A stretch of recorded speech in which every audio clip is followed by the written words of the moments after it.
ಒಂದು ಕಡೆ ನಟ ದರ್ಶನ್ ರೇಣುಕಾ ಸ್ವಾಮಿ ಕೊಲೆ ಕೇಸ್ನಲ್ಲಿ ಜೈಲಲ್ಲಿದ್ದಾರೆ.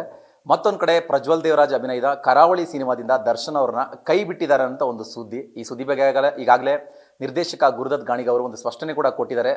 ಈ ಬಗ್ಗೆ ಮಾತಾಡೋದಕ್ಕೆ ಈಗ ಸ್ವತಃ ನಮ್ಮ ಜೊತೆಲಿ ಗುರುದತ್ ಅವರೇ ಇದ್ದಾರೆ, ಮಾತಾಡ್ಸೋಣ.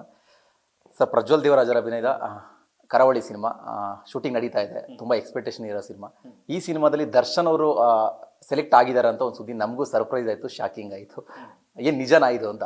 ಇಲ್ಲ, ಇದು ಆಲ್ರೆಡಿ ಸ್ಪಷ್ಟನೆ ಕೊಟ್ಟಿರೋ ಹಾಗೆ ನಿಜ ಅಲ್ಲ ಇದು ಸುದ್ದಿ. ಯಾಕೆ ಅಂತಂದರೆ ಇನ್ನೂ ನಾವು ಒಂದು 40-50% ಶೂಟಿಂಗ್ ಸ್ಟೇಜಲ್ಲಿ ಇದ್ದೀವಿ. ಆಲ್ರೆಡಿ ಟೀಸರ್ ಪೋಸ್ಟ್ಗಳೆಲ್ಲ ಎಲ್ಲ ನೋಡಿದ್ದೀರಾ, ಇಂಟ್ರೆಸ್ಟಿಂಗ್ ಅಂತ ಎಲ್ಲರೂ ಮಾತಾಡ್ತಿದ್ದಾರೆ. ಆದರೆ ನಾವು ಶೂಟ್ ಮಾಡಬೇಕಾಗಿರೋ ಪೋರ್ಷನ್ ಏನಿದೆ, ಉಳಿದಿರೋ 50%, ಅದರಲ್ಲಿ ಬರುವ ಒಂದು 30% ಬರುವ ಒಂದು ಪೋರ್ಷನಲ್ಲಿ ಒಂದು ಸ್ಪೆಷಲ್ ಅಪಿಯರೆನ್ಸ್ ಇದೆ. ಪಾತ್ರದ ಹೆಸರು ಮಹಾವೀರ ಅಂತ. ಅದೊಂದು ವಿಶೇಷವಾದ ಪಾತ್ರ. ಅದನ್ನು ಯಾರಾದರೂ ದೊಡ್ಡ ಕಲಾವಿದರ ಕೈಯಲ್ಲಿ ಮಾಡಿಸ್ಬೇಕು, ಫಾರ್ ಎಕ್ಸಾಂಪಲ್ ಶಿವಣ್ಣ ಅವ್ರ ಥರ ಅಥವಾ ಸುದೀಪ್ ಸರ್ ಥರ ಅಥವಾ ದರ್ಶನ್ ಥರದವರು ಒಂದು ತೂಕವಿರೋ ಪಾತ್ರಕ್ಕೆ ಒಂದು ಜನಪ್ರಿಯ ನಟರನ್ನು ತರಬೇಕು ಅಂತನ್ನೋದು ಒಂದು ಚಿತ್ರತಂಡದ ಒಳಗಡೆ ನಡೆದಿರೋ ಒಂದು ಖಾಸಗಿ ಮಾತುಕತೆ. ಒಂದು ಡಿಸ್ಕಷನ್ ಟೇಬಲಲ್ಲಿ ಕೂತಿದ್ದಾಗ ಯಾರಾದರೂ ಒಬ್ಬರು ಅತಿ ದೊಡ್ಡ ಕಲಾವಿದರು ಈ ಪಾತ್ರ ಮಾಡಿದ್ರೆ ಚೆನ್ನಾಗಿರುತ್ತೆ ಅಂತನ್ನೋದು it's a private conversation. Okay, ಅದು ಯಾರೋ ಒಬ್ಬರು ಹೀಗೆ ಜನರಲ್ ಆಗಿ ಬಾಯಿಂದ ಬಾಯಿಗೆ ಹೋಗಿ ಮಾತಿಂದ ಮಾತಿಗೆ ಹೋಗಿ ಅದು ಯಾರೋ ನಮ್ಮ ಮಾಧ್ಯಮ ಸ್ನೇಹಿತರಿಗೆ ಗೊತ್ತಾಗಿ, ಸೊ ಹಾಗಾಗಿ ಬಂದಿರುವ ಸುದ್ದಿ. ಸೊ ನಾವು ಅವ್ರನ್ನ ಅಪ್ರೋಚೇ ಮಾಡಿಲ್ಲ, ಅವ್ರ ಹತ್ರ ಮಾತೇ ಆಡಿಲ್ಲ ಅಂತಂದಾಗ ಅವ್ರನ್ನ ಕೈ ಬಿಡೋ ಪ್ರಶ್ನೆನೇ ಬರಲ್ಲ. ಆಮೇಲೆ ಅಷ್ಟು ದೊಡ್ಡ ಕಲಾವಿದರಿಗೆ ಎಲ್ಲದಕ್ಕಿಂತ ಮುಖ್ಯವಾಗಿ ಅವ್ರು ಅಧಿಕೃತವಾಗಿ ಮಾಡ್ತೀನಿ ಅಂತಂದಾಗ ನಾವು ಅದಕ್ಕೆ ಸರಿ ಅಂತ ನಿರ್ಧಾರ ತಗೊಂಡಾಗ ಅದಾದ್ಮೇಲೆ ಕೈ ಬಿಡೋದು ಚಿತ್ರತಂಡದ ಒಳಗಡೆ ಬರುವ ಪ್ರಶ್ನೆ ಬರುತ್ತೆ.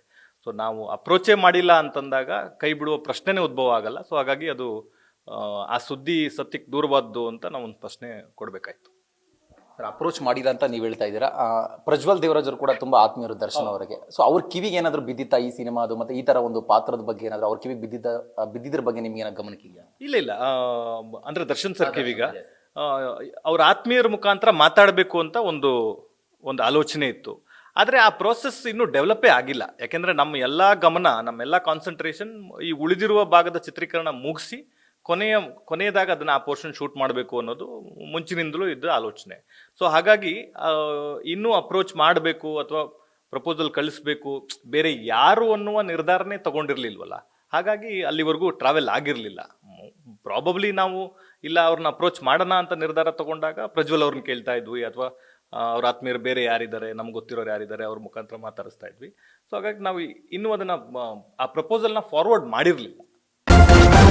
ನ್ಯೂಸ್ ಫಸ್ಟ್, ನಿರ್ಭೀತಿಯಿಂದ ನಿಮ್ಮ ಪರವಾಗಿ.